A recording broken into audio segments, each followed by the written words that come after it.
Nestled on the outskirts of town, the Royal Hawaiian Motel loomed like a skeletal remnant of forgotten vacations, its neon sign flickering weakly in the chilling fog. The vibrant colors were now muted, tangled in a web of decay, and the building's exterior wore the marks of time-paling paint, cracked windows, and overgrown weeds. It resembled something out of a nightmare, whispering secrets of days gone by, and served as an unwelcome invitation to anyone daring enough to explore its depths. As the wind howled through the trees, it felt as if the very ground beneath my feet was alive, with stories yearning to escape its confines. I'm Alex, a 28-year-old urban explorer with an insatiable curiosity for the macabre. My weekends are often spent delving into the hidden corners of forgotten place-old factories, crumbling homes, and of course, desolate motels like the Royal Hawaiian. With each exploration, I seek to uncover the stories that lay buried beneath dust and decay, the whispers of lies once lived. My friends often tease me, calling me a ghost hunter, but I consider myself more of a storyteller, piecing together fragments of the past. Are you really going to that haunted motel up alone? My best friend Jessica had texted me earlier that day. She was always worried about my solitary expeditions. It's not worth the risk. I shrugged off her concerns, confident that this adventure would add a chilling yet thrilling tale to my collection. Yet, something deep in my gut twisted as I drove down the winding road leading to the motel. Perhaps the shadows of the past didn't want to be disturbed. Upon stepping inside, my pulse quickened. The air was thick with the scent of mildew and something else, a metallic tang that made my skin crawl, and the door creaked ominously as it swung open, and I was greeted by a lobby that looked frozen in time. Dusk motes danced in the beam of my flashlight, illuminated against a tableau of cracked mirrors and forgotten remnants. The nagging feeling that I wasn't welcome slithered deeply into my bones. That's when I heard it. A whisper, faint yet clear, as chilling as the crisp at night air. Get out. Anyway.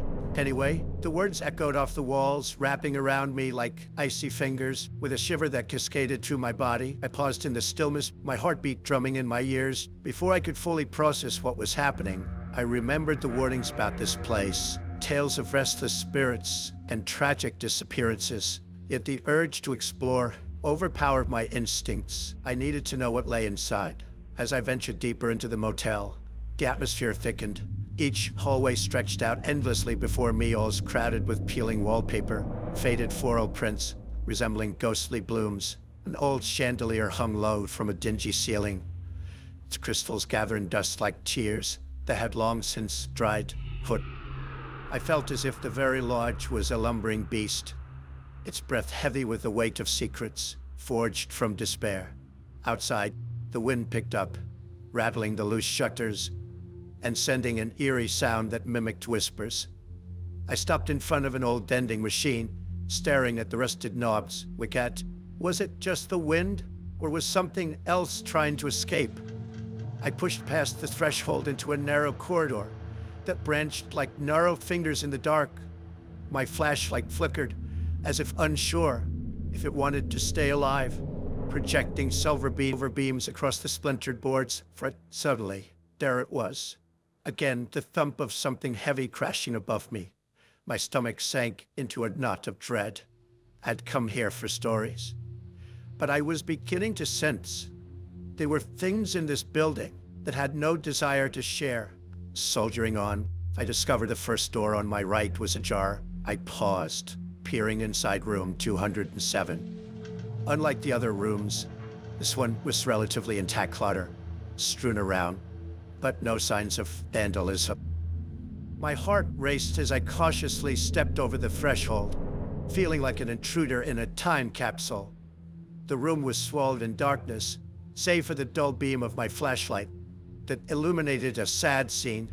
An unmade bed dressed in dusty sheets, scattered newspapers, yellowing with age, and an old TV set cloaked in grime. But what drew my attention was the stark figure hunched in the corner. "Hello," I called hesitantly, trying to keep my voice steady. The figure's head snapped up, revealing a young girl, pale and gaunt, with hollow, sunken eyes. "You shouldn't be here," she whispered, her voice soft yet dripping with sorrow. "What happened to you?" I asked, taken aback by her presence. "They won't let you leave," she whispered, a shiver creeping through the room as if the very walls sighed at her words. Suddenly, I felt the temperature drop, a chill wrapping around me, like an insidious fog. Panic surged within me as the doors slammed shut behind me, the wood splintering against my back. My breath caught in my throat. Something powerful and dark confined me in this eerie chamber, and the girl simply watched with mournful eyes, as if waiting for the inevitable. "Get away from her," shouted a voice I'd not heard before, breaking through the oppressive air. I turned to see a shadowy figure stepping into the room, young man around my age, his expression fierce and protective. "You have to leave now." In an instant, he was at my side, pushing against the door. "They'll get you," he urged, his own fear palpable. I looked back at the girl, who softened for a moment, her gaze melding into something with an otherworldly depth. The whispers morphed into a guttural roar, swirling with rage. "Help us," they cried, echoing in an unholy harmony that sent waves of sickness rolling through my body. The young man and I strained against the door, which rattled with angry force from the spirits pressing against it. "Do you trust me?" he asked, meeting my gaze. I nodded, desperate to escape.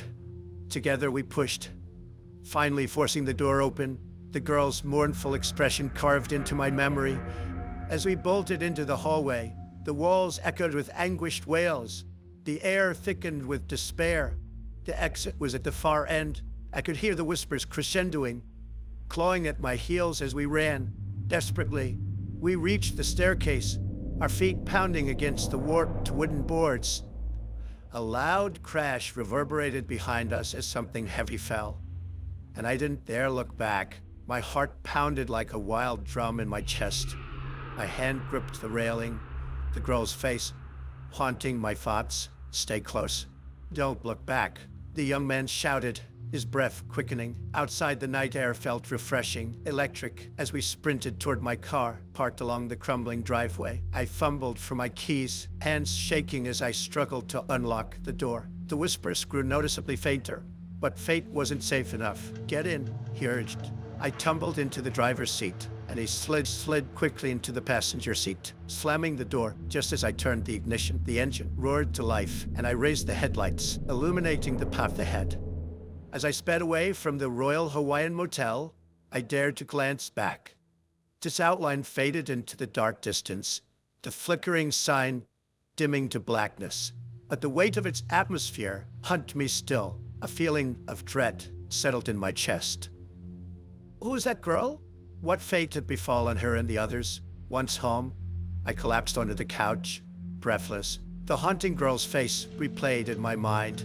Something twisted within me eyes. She'd a victim of the motel's dark history. I swept my thoughts back to the boy who had saved me, his urgency palpable. Would she remain trapped in the hellish place, an eternal victim of circumstance? While I escaped, days passed, and I found it impossible to shake the feeling. My fingers hovered over the keyboard as I tried to search for more stories surrounding the Royal Hawaiian Motel. What had happened there? Had anyone else encountered that girl, the boy who saved me? "Alex, are you okay?" Jessica's concerned voice reached me through the haze, interrupting my spiraling thoughts. Anyway, I think I messed up. I murmured, every word burdened with the weight of uncertainty. "Let's talk." "I'm here," she replied, and for the first time since I'd escaped, I felt anchor amidst the chaos. But even then, as I stared into the dark screen of my laptop, I felt the weight of shadows creeping, indie whispers tugging at the edges of my mind. I realized this wasn't the end. The stories would keep calling me, and the hollow voice of the girl would still whisper assiduously, as longing for someone brave enough to listen and set them free. And now, anyway, Those two words, in gnawing at the edges of my sanity. It was her warning in my folly that haunted my edge. Who was I to ignore the truth behind the whispers? Alex, did you even listen to the legends? Jot took pressed, her eyes wide. You can't just play around with places like that. There's a reason they're abandoned. I thought it would be just another story to tell. I admitted, avoiding her gaze. I didn't expect to find a ghost. She snapped, frustration boiling. You can't keep seeking darkness without consequence.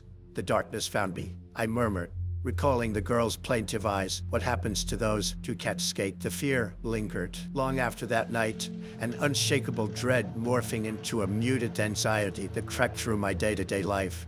Even surrounded by the mundane and yet busy street, the sound of laughter filtering through the air shadows danced at the corners of my vision. I could feel her presence just on the periphery of my mind. As night fell, I began to dream of the Royal Hawaiian Motel, illuminated by a ghostly glow. I saw the girl's face, her hollow eyes filled with both despair and lingering hope. Every time I closed my eyes, I felt the whispers wrap around me like a cloak, urging me to return, to set them free, to uncover the truth. Alex, you're back at it again, aren't you? Jessica stated, one day worry lacing her voice, her nod.